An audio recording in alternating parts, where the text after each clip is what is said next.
and welcome to today's joint podcast series for Whole Soul Mastery and Whole Soul School and Foundation. I'm Marie Mohler, and I'm an author and a cosmic messenger of living an inspired, abundant, and rich life.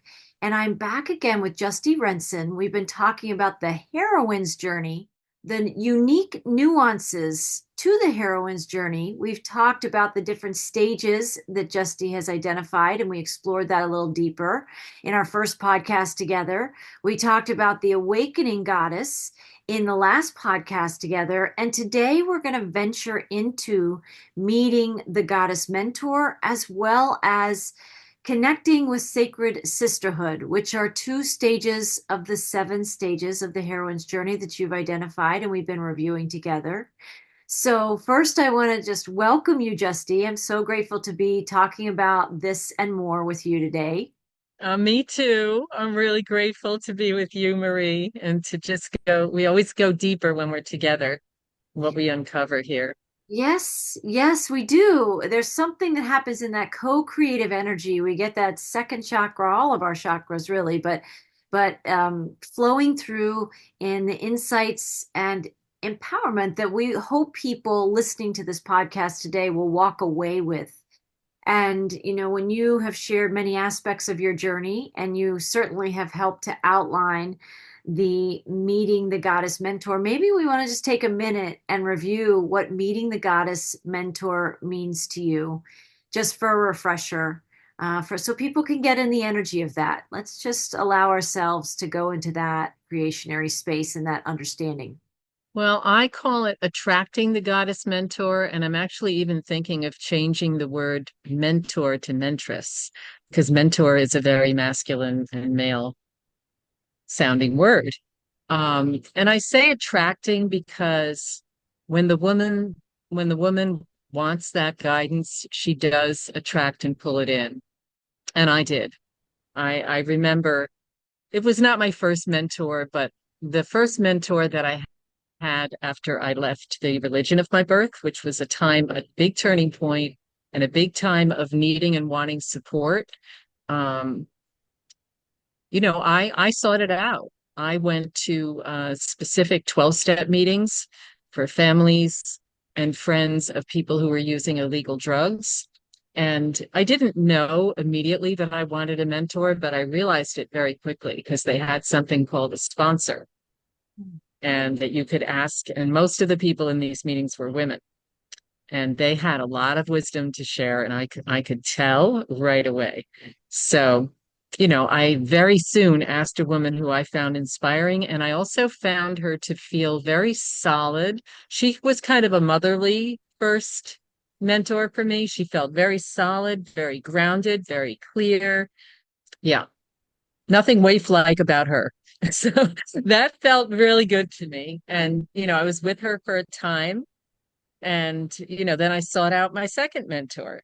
So that was definitely I attracted them, and I was given a clue about those meetings. But I followed the clue. I followed the breadcrumbs, like you like to talk about, breadcrumb path.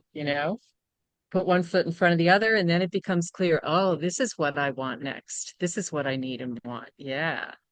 So Yeah. those mentors, the first was like a mother, the second was a little bit more like a sister, a very smart, very capable warrior goddess sister. Kind of like if you got one of Charlie's angels to be your big sister. She would speak up. She said she didn't speak up loud or harsh, but she would speak up, and she set boundaries. She taught me about that. She modeled it. I was in the same meetings with her, and I saw her set boundaries with a pleasant voice, but she set her boundaries, and she fought her way through a bank career as a Latina woman, who did not have a college degree in the beginning and became a branch manager in Manhattan. So she was almost like a Joan of Arc type figure, very, very warrior goddess. And that was kind of like the second role that I really needed and wanted. Once I moved past the mother, I really wanted a big sister who was a warrior. Um, seems now to me looking back. And it came to me in a meditation. I remember how I attracted my second mentor after leaving the cult. I now had a meditation practice because I was going to these meetings that taught me to do that. So I was sitting cross-legged in my room, and all of a sudden it came to me, ask so and so to be your sponsor. Yes, I want that. Ask her to be your sponsor. And it just came as one of those light bulb moments. And I acted on it. I was learning that I could act on my intuition and that that was safe to do. So that's part of attracting the goddess mentor is being willing to listen to your intuition. Don't have to explain it all. Maybe it means changing or disappointing somebody else or, making things uncomfortable. But I did that. Yes. So that's one thing I noticed. Well, I appreciate you sharing because it brings this whole heroine's journey to life when we share bits and pieces of our stories. That's part of what the mentress does also is she models the stages of her own journey of how she accessed her own inner warrior, right? How she accessed her own ability to set those boundaries. And as you were talking, one of the big things that I feel when we talk about attracting the goddess mentress, the goddess mentress, right? The transformation and transcendence, it's an inside job. It is an inside job, which part of that is going within and listening to those nudges and that intuition. And it also does involve calling in or attracting in people who can be the mentress. And I guess I'm feeling into the energy of the mentress as a bridge from the version of you that you've been and the version of you that you're desiring to become, right? In your healing journey, in your heroine's journey. Um, and it often does give you, a sense of empowerment when you may feel you may still be in a place because it's an earlier stage to be attracting in the mentress. You're leaving behind that ordinary life. Whether it was positive or a mixture of good things and challenging things in your life or stress and overwhelm, whatever that is, it is yours and it is familiar to you. So when people are leaving what's been familiar and what they've been doing, it can be very, very necessary, essential even in the journey to be attracting in this mentress. And to feel that as a bridge is that you don't have to lose all of yourself. You're actually in that mentressing, we're adding new language here, in that mentressing process, the goddess mentressing. Um, I do like new words because when the old words don't fit anymore, we have to create the new language. So I love expanding into that. And I just want to acknowledge the feeling of she's becoming more of who she is, and bridges assist that process.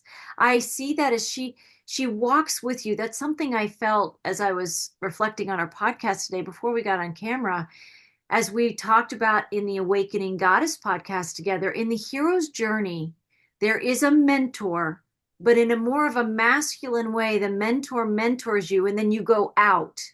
You go out in this solo journey to do the thing that you need to do. But the Right. mentress walks with you, which makes me feel like if you can see her walking side by side with you across that bridge, you know, modeling those goddess skills and abilities. And you can hear in her story the story that's about to become yours in your own way, with your own Mm. unique expression and choices. That's what I really hear is so powerful in attracting in with your creative abilities, summoning that in and taking action, like you said. That's another big piece. But what do you think about that as the mentress, as a bridge? That put chills up and down my legs and arms when you said that about this is the one that I'm going to become. That is so awesome. And it brings up, it's absolutely true. I think it's absolutely true. And of course, we don't realize that at the time. We're just attracted. attracting the mentress and attracted to the mentress. I went to people I was attracted to. And, that fits with something else that I noticed when I reviewed, some of my mentors, mentresses, which there have been quite a few, is that a good five or more of them were teachers. I don't really care for the word guru, but I would almost say like priestesses, and including two yoga instructors, a shamanic healing uh, teacher and facilitator, my energy healing teacher, who, made me a Reiki master, which is another masculine word, and so on. There are about five of them.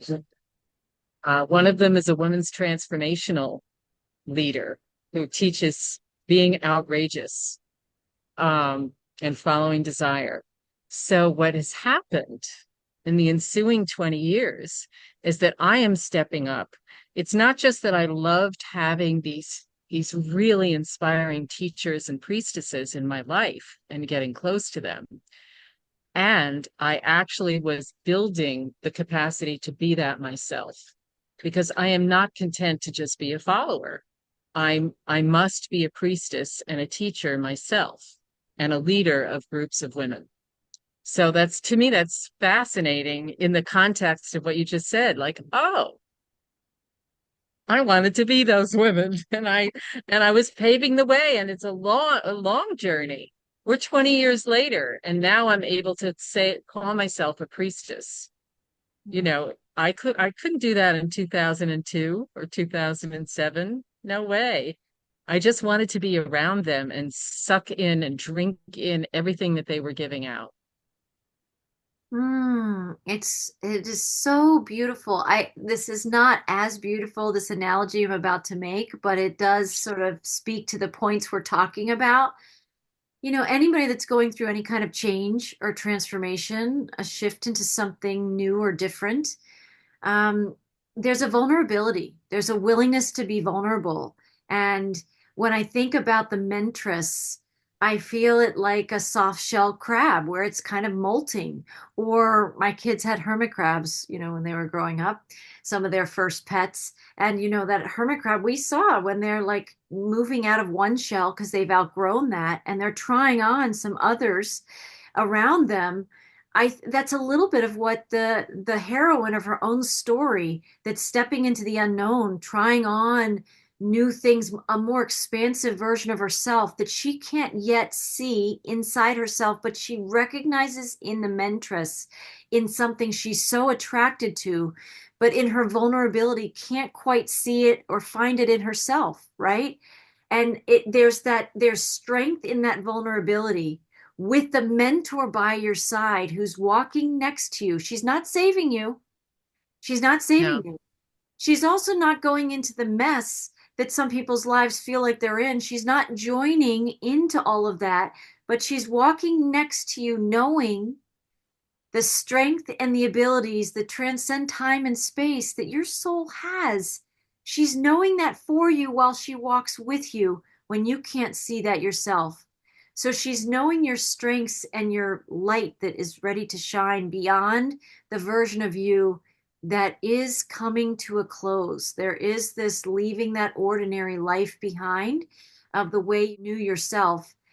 And there's something so empowering when you see somebody with those goddess eyes, seeing the goddess in you when you can't yet recognize it, but you can see it in her. And that's how you can recognize yourself. There's something so beautiful that happens in the best, most optimal mirroring, right? I don't want to go off into a tangent here, but sometimes we will see mirrors around us of people in victimhood. And we need to recognize that when we're attracted to other people in their victim stories. Sometimes in our journeys, we have a little bit of that.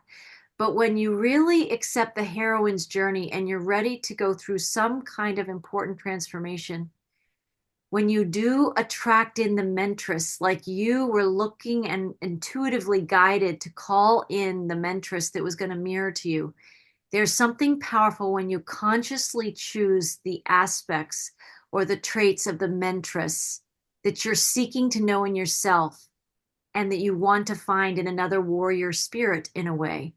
And this is like, I'm talking about a conscious transformation process. So not everybody consciously does it, but it's best when you can attract in the mentress that you do in fact want versus stumble into one and realize, okay, not the mentor for me. Right? Right. We've all done that too. Right.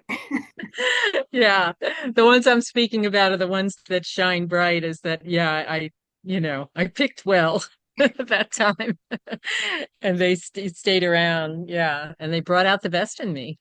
And I love what you just said because that is so, so important that the mentress sees in me the divine spark, the potential, the possibility, the who I am, who I am, and who I will be that I can't see myself.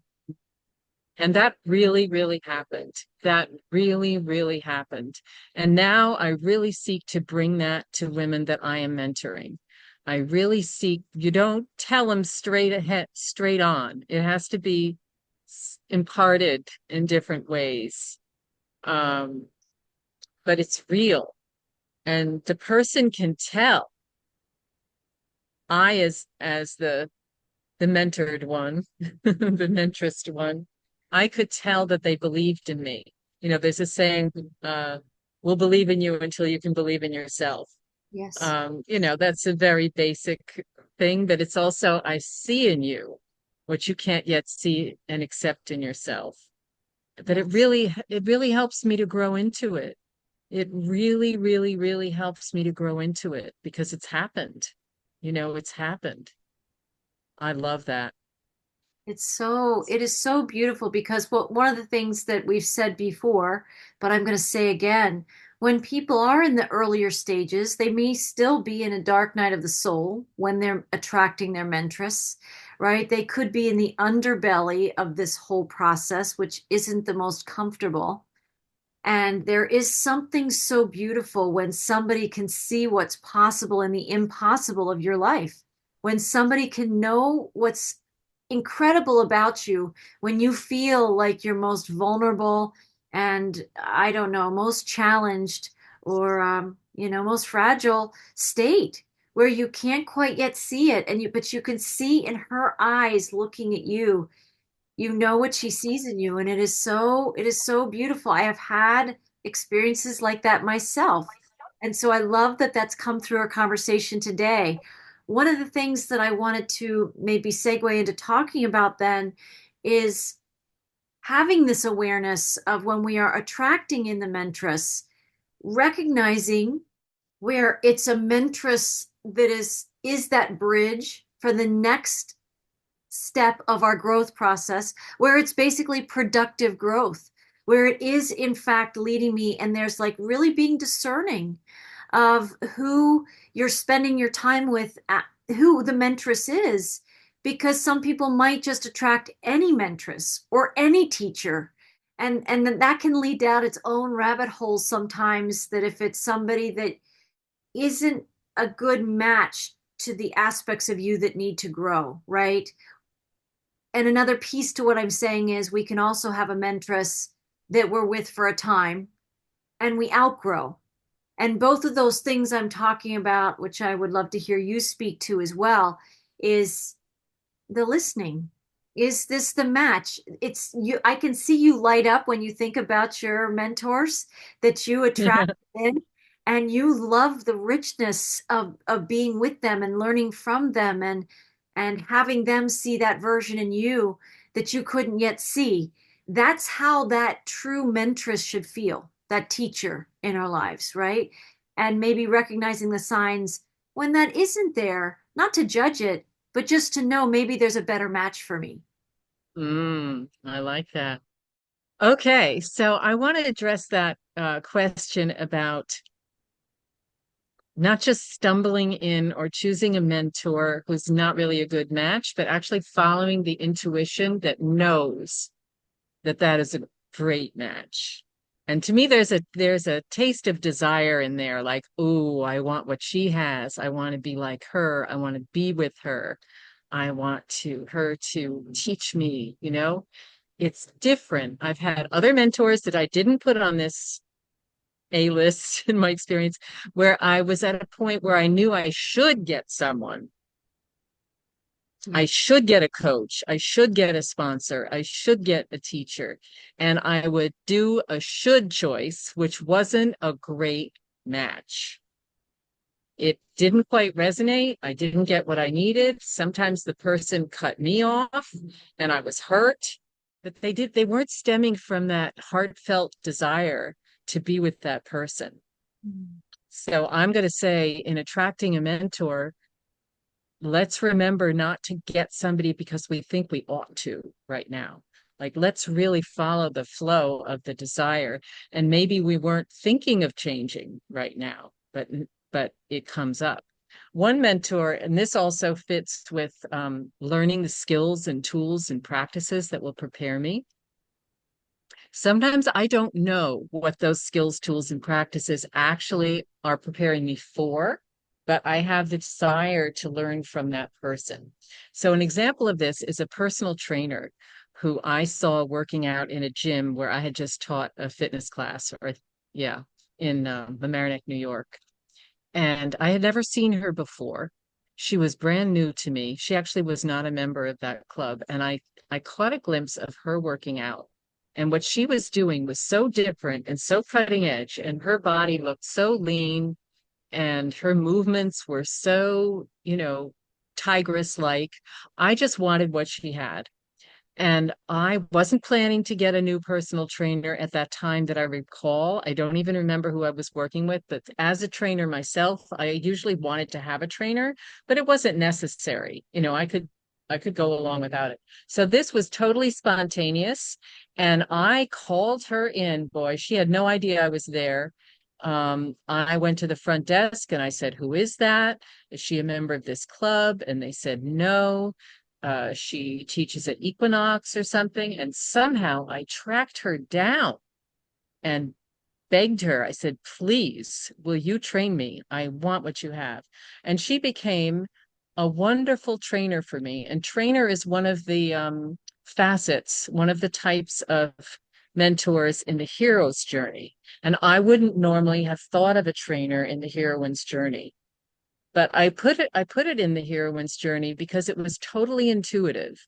I didn't know that she was going to bring me to the highest pinnacle of fitness that I had been in my life. And I was over 40 at that time, which is surprising, really. And it wasn't just about running, it wasn't just about strength training, it was holistic fitness. And she had creative things that I had never seen before. And what it prepared me for, I did not know was coming, was for me to leave the religion, leave the marriage, leave the house, carry furniture upstairs, stand up to a mean husband, go into court. Like, there were things that I was getting prepared for, and being at the pinnacle of my fitness of my life and feeling super confident about my body were actually really, really important, a really important bridge for me. So sometimes that's the difference, I think, with the heroine's journey is she doesn't know what the bridge even is, but she's got that intuition and knowing in the body and the desire. But in the heroine's journey, we honor following desire. And sometimes it causes a mess and it causes an uproar, but we do it anyway. So that's what I did with that mentress. And she did teach me tools and gave me, what I needed for the next stage. So that's one kind of a different example that I have in that area. And as far as and others, of course, prepared me too for things I didn't even know was coming. But I just like that example because it's a little different.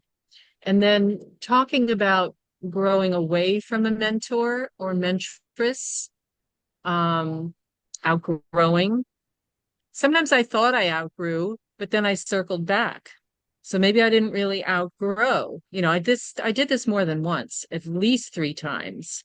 I separated myself. I pulled away from my mentress. This could be in energy healing, in women's transformation, um, in yoga, shamanic practices, all different mentresses that I had. I pulled away. Even in 12 step, I pulled away and then circled back. Um, so there may have been, you mentioned this offline, a period of integration that was needed, a period of digestion. Maybe it is even taking a byway on the journey, on the path. So I've had a pattern in my life where I've gotten since I left the cult, I've gone through phases where I was really diving into career and business and making my own businesses or making a way in a career as a way of strengthening myself and having a new identity.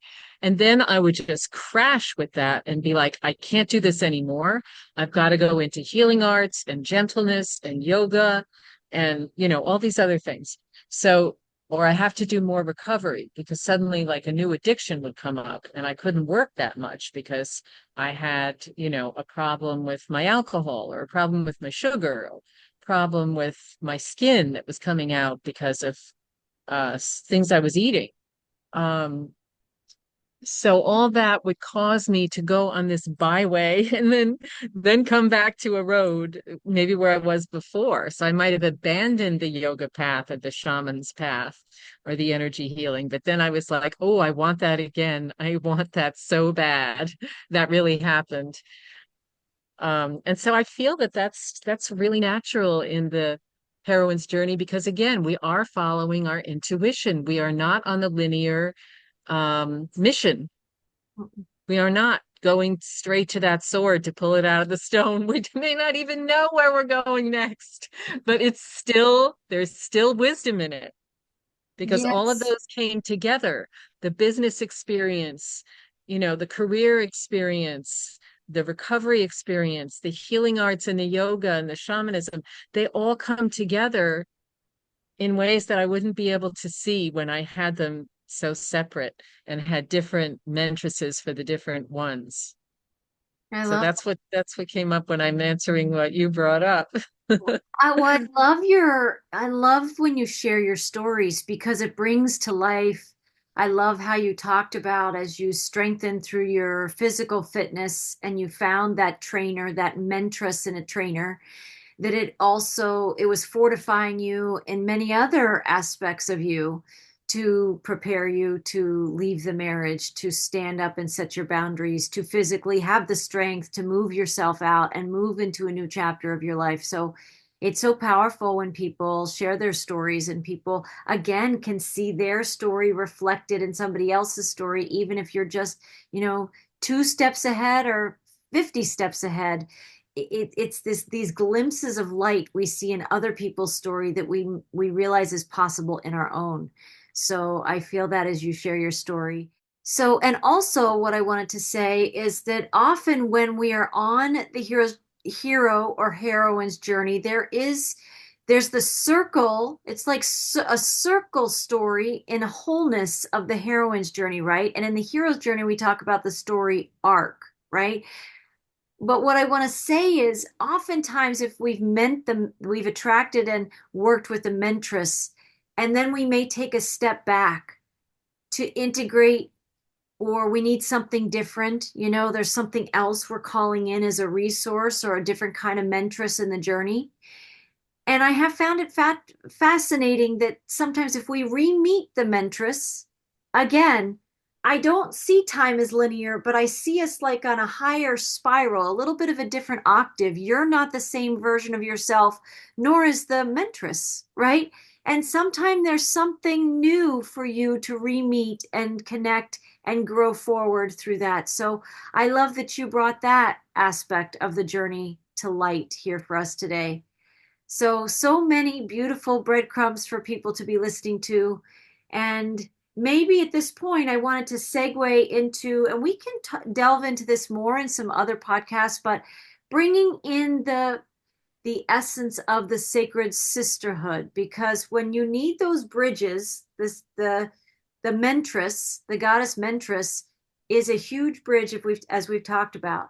And then there's also this beautiful, nurturing, safe sort of womb life like experience that women can find in the sacred sisterhood in ways that they may not find in other ways, and the mentress doesn't totally fulfill that. It's a different role, it's a different experience in the journey.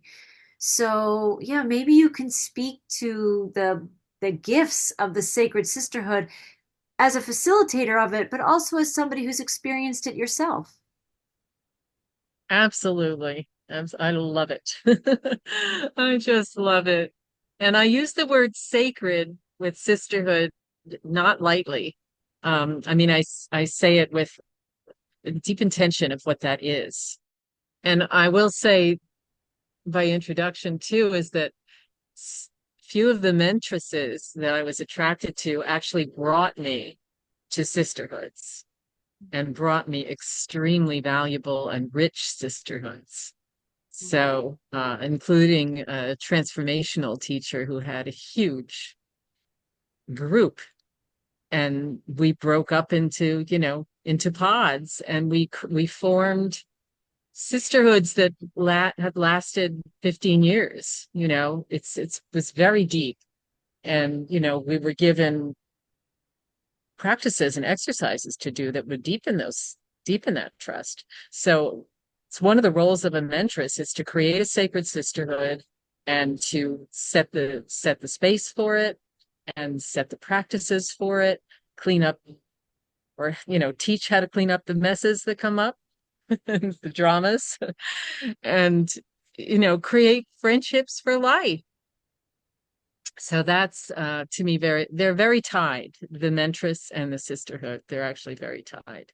So let's see. I feel I said that it's important that it be sacred. So of course, you want to be like-minded, like-hearted, like valued, like experience or perspective, very important. And to me, coming out of a religious cult where people broke each other's confidence and went to the guy in charge and said, Justy said this and Justy did that. Trust was the most important feature for me in any sisterhood. And if I didn't feel safe, I was out. Well, first I would clam up and not say anything. Then I would start coming late to whatever the gathering was. And then I was out. So trust, trust and safety. So I have really focused on what are those features. And, there are people who specialize in making guidelines for safe sister circles and safe spaces. And I've learned from some of them. And when those are in place, wow, now you can really be vulnerable. Now the tears come to your eyes. Now you can laugh, you can cry, you can sing loud, you can dance wild, you can make progress, you can create things together because you have that safety in place. So some of the agreements, in a wonderful circle, in a safe, sacred circle of sisterhood, and this may not be a circle, but it it it is without looking like it, maybe, is no judgment. Very important to me. And I want to get into how and why you can have this. It's easy to say no judgment, but what brings that? No gossip, no backbiting, protecting confidentiality. I mentioned that before. What you hear here stays here. No hierarchy. We leave the worldly roles behind. One person may be a lawyer and another person may be a house cleaner. And we leave those behind on a spiritual setting, in a sacred world. No hierarchy. That's why I talk about having a round table. I don't say mastermind, I say round table because it's round. It has no hierarchy, it has no boss. It has no big queen. No big queen bee and little bees in my world. That's the sacred sisterhood. No racism or discrimination against trans women because they are women too in a sacred sisterhood. And of course, men can benefit from all of these things too, but these are bringing the woman, or I should say the feminine power of the village and the circle into, this kind of friendship. Um, and then cleaning up, the willingness to clean up when necessary, to, if something has been breached or there's a misunderstanding, to be willing to repair it and to repair.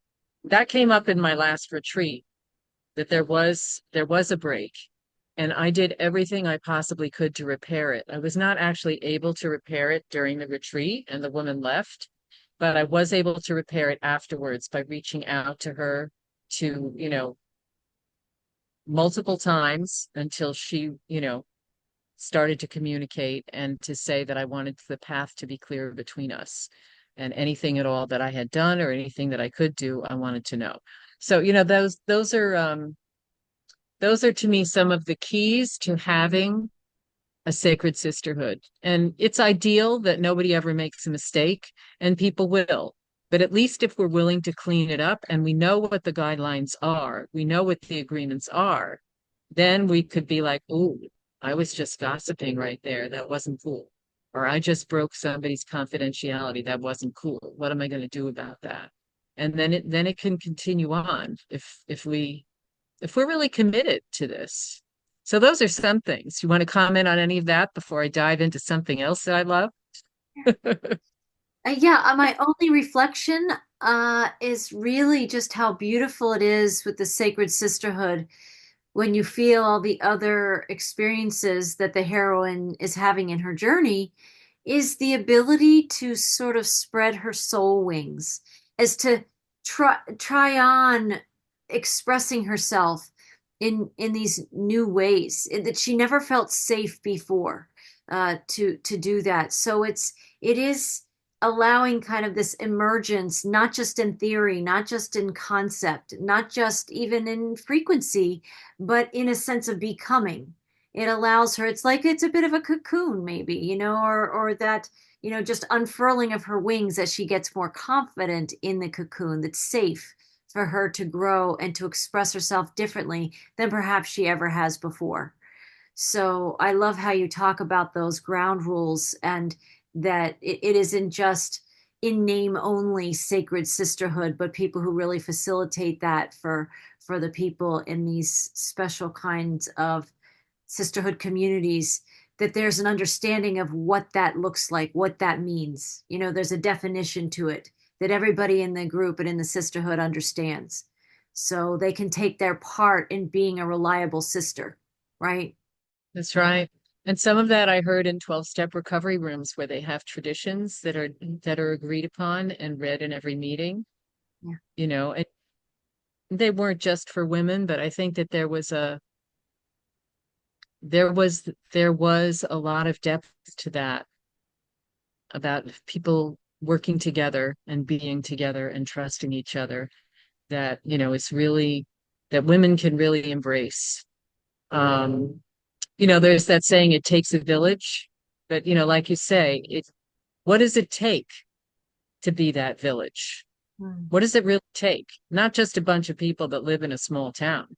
It takes some kind of heartfelt commitment, uh, towards each other, um, for that village to really do what it wants to do, to take care of people and protect itself. Um, yeah.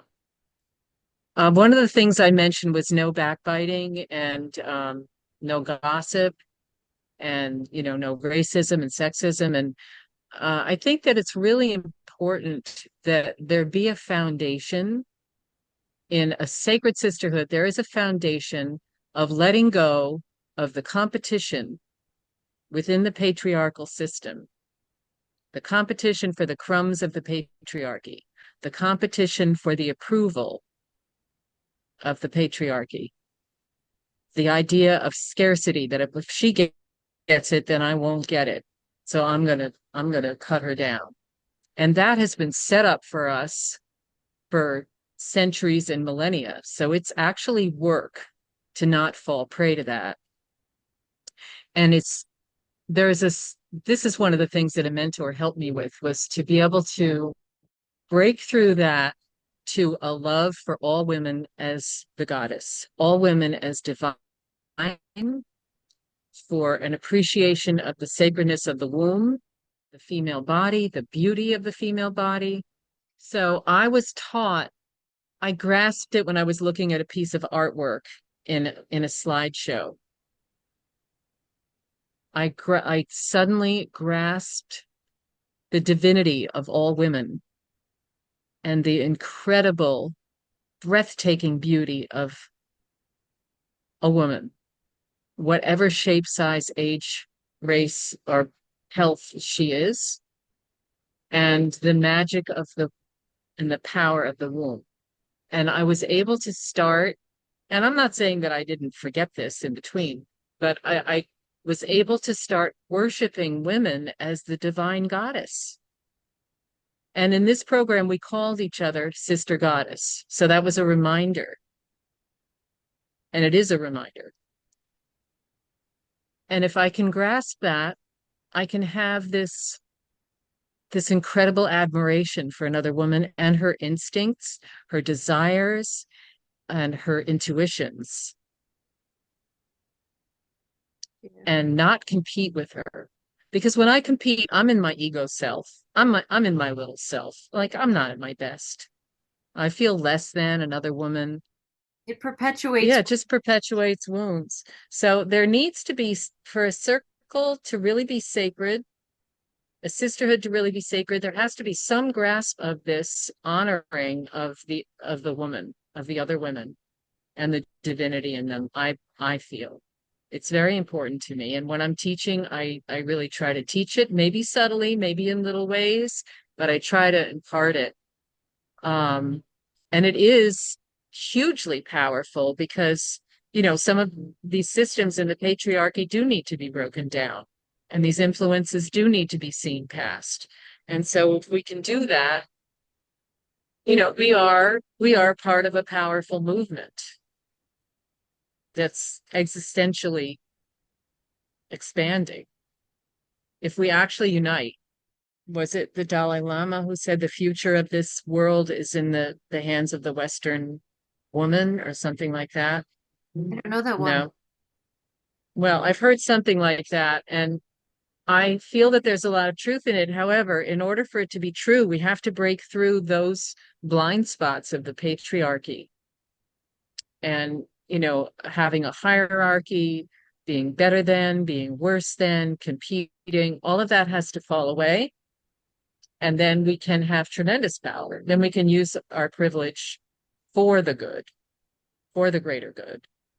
So, that was one thing I was thinking about too, and as far as the co-creating that you mentioned and the alchemy, this stuff has to fall away. Otherwise, it's a pipe dream. This stuff has to fall away to enough of a degree that we can see it in ourselves, and we can move out of it, correct it when it comes up.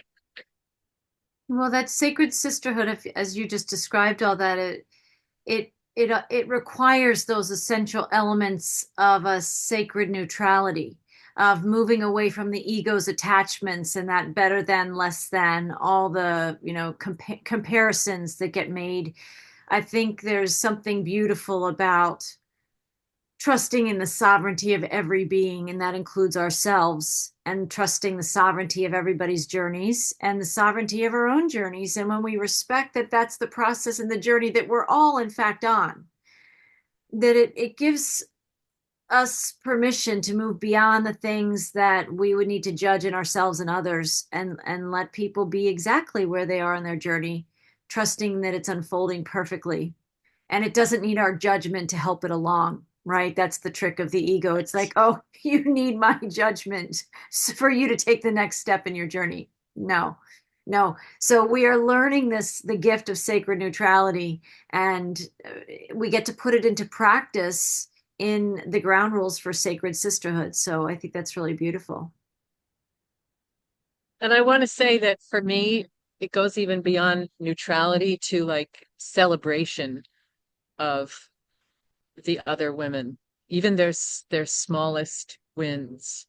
I've learned the womanly art of bragging, the womanly art of, which is reclaiming something that women traditionally were not taught to do, and understanding that brags are often things that came through from the universe or the goddess. They're through other women. It's not just ourself and our ego self. So reclaiming that and reclaiming upriding another woman. When you brag that your podcast got however many thousands of views, I upright it and just celebrate how amazing that is and what a genius you are and how there are even more greater podcasts coming. And I mean that. So it's, to me, it goes even beyond neutrality into celebration. It's beautiful. And it is, uh, it's part of, I don't know, in a way, a collective manifestation for the beauty in all of us, going back to the heroine, right? That there's this journey into greater joy and beauty. There's something about that it's, I love that energy of the celebration that does go beyond the neutrality and into co-creating their greatest dreams and joys with them, right? It's celebrating the big and the small things that, fortifies their dreams being their reality. There's something so beautiful in that I think women in an environment like this that you're describing, in a sisterhood like this, is absolutely possible. And we hope that more of that continues to grow, because our world is healing. It is in need of great healing. And I think people who do this work, who go on the inner journey with the assistance of bridges like the Mentress and the Sisterhood, but it's part of what's healing our world. When we heal our own wounds and we step into our own celebrations and claim our sovereignty in all of these beautiful ways, the planet is changed. The planet is changed in these beautiful ways. So as we round out our podcast, did you have more you wanted to share today, or is there a fullness at this point? I feel a fullness, and I agree. I can see change happening, and I see that this sacred sisterhood thing is just popping up more and more all over the place, and people who specialize it. I just joined a circle for spiritual entrepreneur women today. That's going to be another sacred sisterhood, and I know the woman who's leading it, and she has so much healing and love energy. So, okay, and now another circle is budding and it's going to be worldwide. And it's happening every day. People want this and they are ready to commit to it. So I see that. I definitely see that happening. And I trust that. I, I trust that change really is happening. Um, Beautiful. yeah. And it just, that nobody has to go to a stone and pull the sword out of it. We're just we're just moving along. We're just moving through, the dark forest and into the secret garden and finding the all the tools and treasures and flowers and insects that are in the secret garden, and we're just applying it, 1 minute at a time, one circle at a time, and it does like radiate from there. Radiate is one of the keys to creation. It just radiates I love that. from each circle.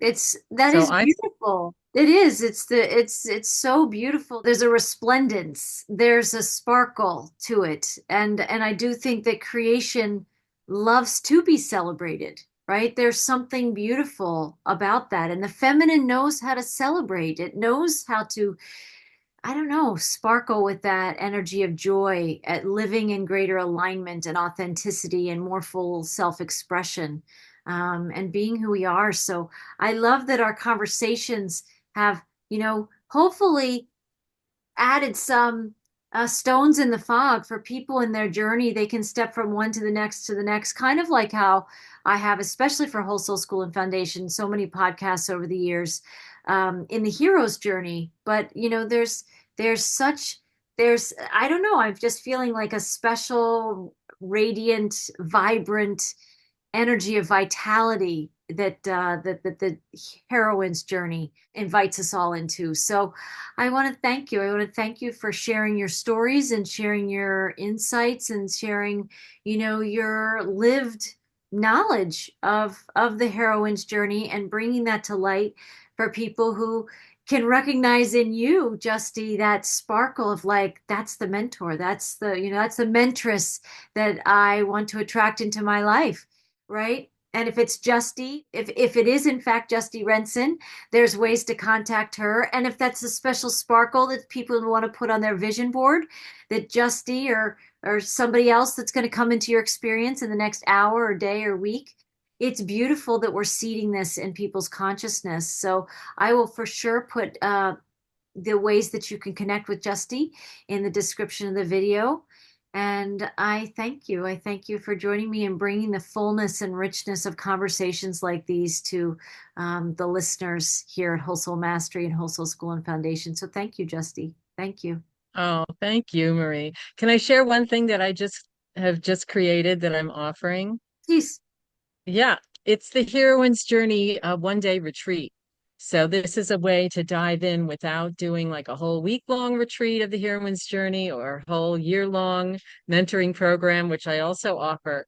But it's like one magical day of exploring the 7 stages of the heroine's journey, and of course, doing some of the beautiful practices that are in the secret garden. So I'm offering that, and it can be done online, or if people happen to be wanting to come to Costa Rica, they can do an in-person retreat. I have 2 options. But yeah, I Wonderful. just created that. So I'll put a link, I'll give you a link for that you can put in the show notes. Absolutely. That's so exciting. That's so exciting. That's that energy of like moving forward with enthusiasm, moving forward to embody your inner radiance. I think that's what we're talking about. And you're such a beautiful facilitator of that for women. So thank you. Thank you, Justy. And You're welcome. and and I want to thank our listeners who are listening all the way through to the end of this podcast. Hopefully that some of the things that we seeded in this conversation, you'll see it in your own experience. You'll see truths of your own steps in your journey coming to light in the insights and the wisdom and things that we've shared today. And I welcome you back to join us again and to listen for where are you seeking and attracting that mentress in your life, and where are you seeking a sacred sisterhood, and if that isn't your language, where are you seeking that sacred community and that sacred teacher, that it's time in your journey to go to that next octave of experience that your soul wants to breathe and expand into. So thank you. Thank you for joining with us today to the end. And we send you blessings, and hopefully we'll see you soon for another podcast on topics like these and more. Blessings, everyone. Blessings.